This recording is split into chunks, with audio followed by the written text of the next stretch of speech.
आमतौर पे जब भी हम अपनी day to day clinical practice में स्ट्रोक देखते हैं, एक बहुत कॉमन सवाल होता है कि इसके कारण क्या था या इसके पीछे क्या रिस्क फैक्टर्स थे। जब हम इंडिया की बात करते हैं, इंडियन पॉपुलेशन में जो मोस्ट कॉमन रिस्क फैक्टर्स होते हैं, उनमें से पहला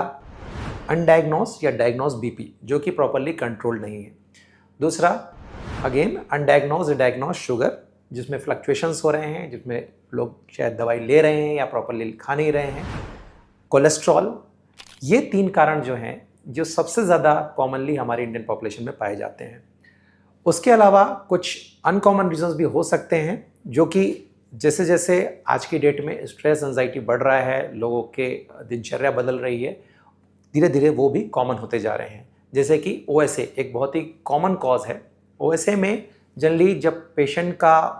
मेटाबॉलिज्म प्रॉपर नहीं होता है, पेशेंट थोड़ा बीएमआई हायर साइड पे होते हैं या ओबीज लोग,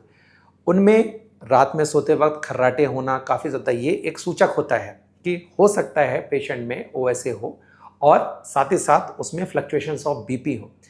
कई बार हमारे पास ये सवाल आते हैं जब एक यंग पेशेंट को स्ट्रोक होता है कि क्या कारण रहा होगा, जबकि उन्हें कोई भी रिस्क फैक्टर्स नहीं थे।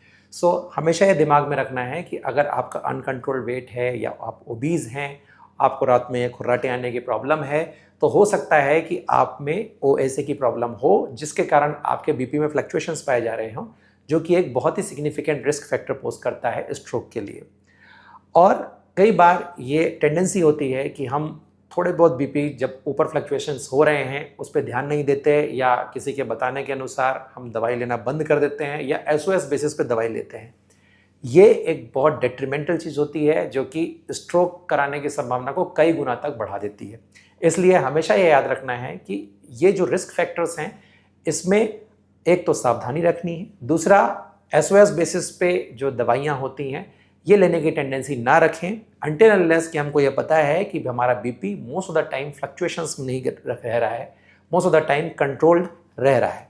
तब तक दवाइयों को इस तरह या तो बिना गाइडेंस के या फिर कभी कभी लेने की टेंडेंसी ना रखें। साथ ही साथ स्ट्रेस एंजाइटी डायरेक्ट रिस्क नहीं होता, लेकिन ये इन सारे फैक्टर्स को, आपका बीपी, आपके कोलेस्ट्रॉल को बढ़ाने की टेंडेंसी रखता है। वो अपने आप में एक रिस्क फैक्टर बन जाता है। इसलिए ये बहुत ज़रूरी होता है कि जब हम स्ट्रोक से लड़ने की बात कर रहे हैं, हम अपने लाइफ स्टाइल को इस तरह रखें ताकि हम प्रॉपरली फिजिकली एक्टिव रहें, हमारा कार्डियो वर्कआउट होता रहे, भले ही वो थोड़े कम समय के लिए हो, लेकिन डेडिकेटेड टाइम होना चाहिए डे टू डे एक्टिविटी में कि हम अपने शरीर को कम से कम physical activity at least 15 to 20 minutes की कराएं, जिससे कि बॉडी में इस तरह के चेंजेस रहें जो हमारे ये सारे रिस्क फैक्टर्स को कट ऑफ करें।